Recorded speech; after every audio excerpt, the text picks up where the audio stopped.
They say you eat with your eyes first, and for me, I really like to make my plates look pretty. There's a couple of plate designs I like to do, and here's my favorite one. I call it the drag.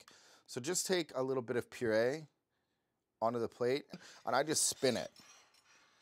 And if you have some greens or a salad, if you want to get a bit of height out of it,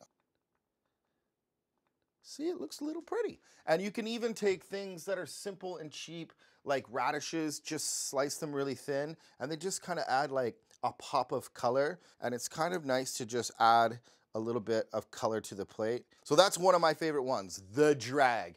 Another one of my favorites on a black plate, I'm just gonna call it the splash. So just take a little bit of white puree and then you just smack it with a spoon.